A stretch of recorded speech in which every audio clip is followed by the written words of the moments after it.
สวัสดีค่ะพ่อแม่พี่น้องสวัสดีFCทุกท่านเนาะค่ะกลับมาพบมาพอกับเจตาพารวยคือเก่าค่ะในทางช่อง YouTube คลิปนี้เจตาก็จะว่างแนวทางของเล่าพัฒนาค่ะเห็นอยู่นี่ของเจปากแดงเจปากแดงเจปากแดงค่ะเล่าพัฒนาวันที่28ที่ผ่านมาค่ะเล่าพัฒนาออก4393ตัวบน34ล่างค่ะวิ่งลูด2ตัวเบิ้ล3ตัวเงียบค่ะของเจปากแดงช่วงนี้เนาะพี่น้อง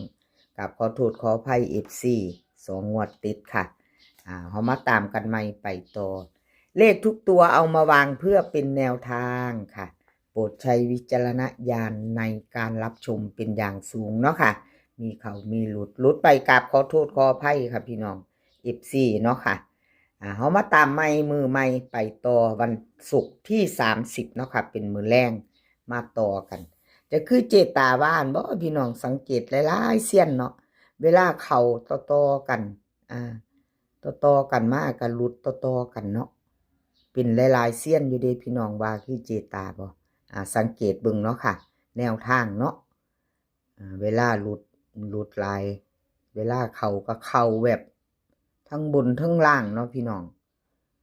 ก็เป็นเพียงแนวทางเนาะก็พูดถึงเนาะค่ะกับขอโทษขออภัย FC ค่ะขอโทษขออภัยหลายๆถ้าแนวทางบ่เดินบ่เข้าเนาะ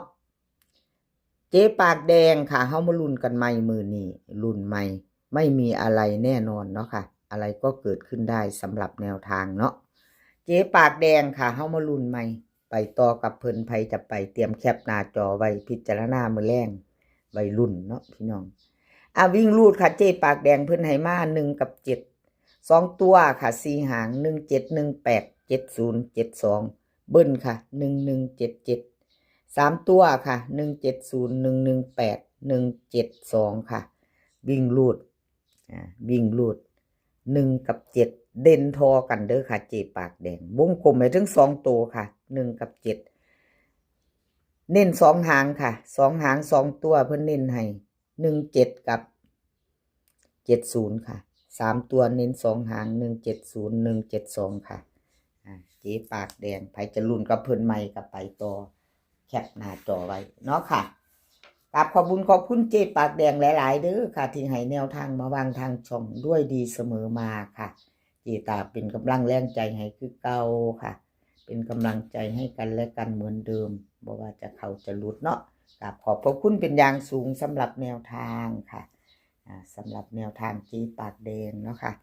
กับขอบพระคุณเป็นอย่างสูงมาไปโตค่ะล็อกเทียนทะเลค่ะพี่น้องล็อกเทียนทะเล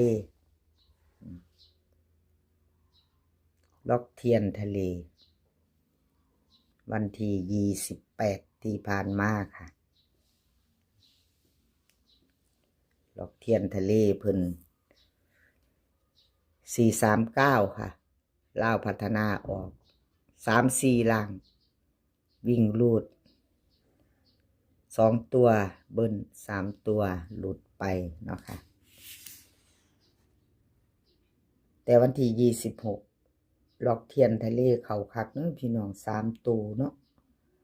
3ตัวตดเข้าไปวิ่งรูดกับเข้า2ตัว3ตัวตดแนวทางเนาะพี่น้องอะไรก็เกิดขึ้นได้เนาะขอโทษขออภัย FC หลายๆค่ะเห็นคือเจตาว่าบ่ถ้าลุดก็ลุดไปคักถ้ามาก็มาคักเนาะพี่น้องเนาะสำหรับแนวทางขอโทษขออภัยแทนหลอกเทียนทะเลเนาะค่ะเป็นเพียงแนวทางเนาะ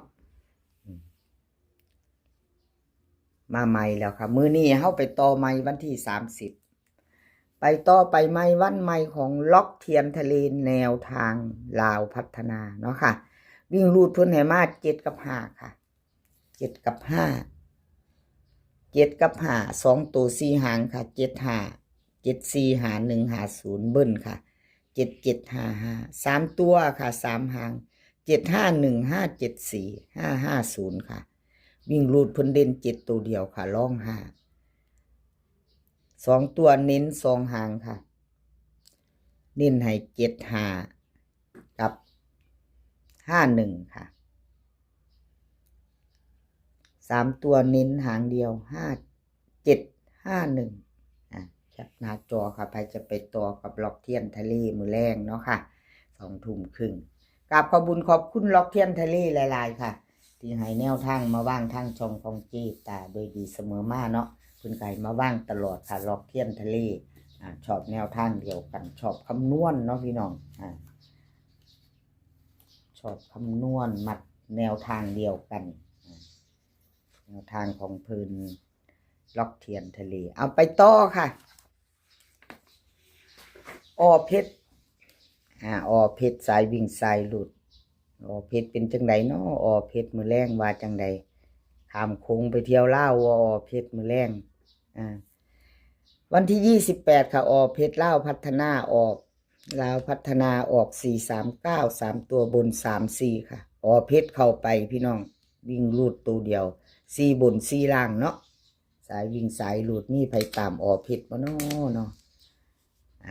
ไปต่อเนาะเอาเบิ่ง2 งวดไปต่อมื้อนี้ลุดค่ะวันที่26 2 งวดเจตาให้เบิ่งหลุดแล้วหลุดเลยเนาะค่ะเก่าหลุดไปใหม่มารุ่นกันใหม่มือแรง2 ทุ่มครึ่งเป็นวันศุกร์ไผจะไปต่อกับอเพชรเตรียมแคปหน้าจอค่ะเตรียมแคปหน้าจอวิ่งลูดเพิ่นให้มา8กับ1 2ตัวค่ะ4หาง8 4 8 5 1 2 1 3เบิ้ลค่ะตัวเดียวเด้อหางเดียวเด้อค่ะพี่น้องหางเดียว1 แล้วก็วันศุกร์พร้อมวันศุกร์3ตัวค่ะ3หาง185 812 112วิ่งลูดเพิ่นเด่นทอกันค่ะออกเพชรวงกลมให้ทั้ง8ทั้ง1เนาะสายวิ่งสายลูดค่ะจับตามองชอบกับจัดขัดกับผ่าน8 5กับ12ค่ะเพิ่นเน้นให้2หาง3ตัวนี่2หางค่ะ185 812ออกเพชรค่ะเบิ้ลพี่น้องเบิ้ล11หางเดียวพร้อมเนาะจีตามักเว้าอยู่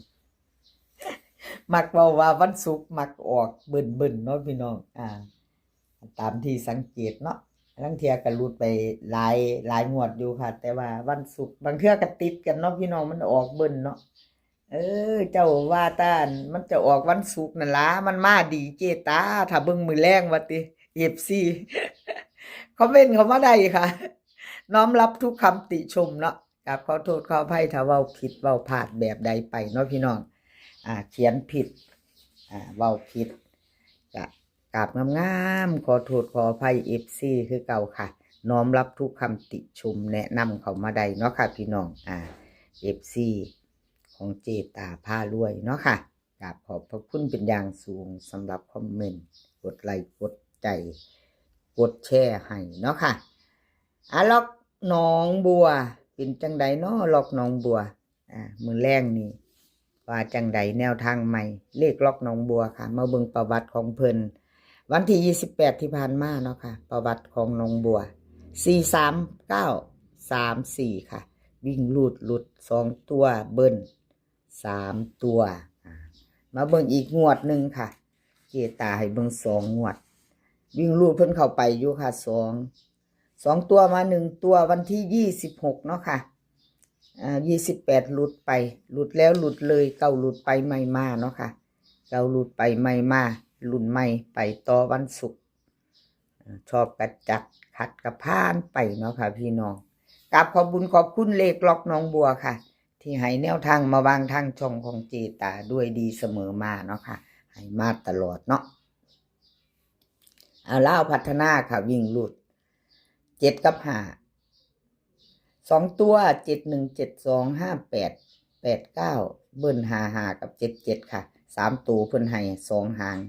578 772วิ่งลูดค่ะ7ตัวเดียววงกลมเน้น7ตัวเดียวล่อง5ค่ะ2ตัวค่ะ2หาง72กับ58 3ตัวเน้นหางเดียว772ค่ะเอาแคปหน้าจอไว้ใครจะไปต่อกับเลขล็อกหนองบัว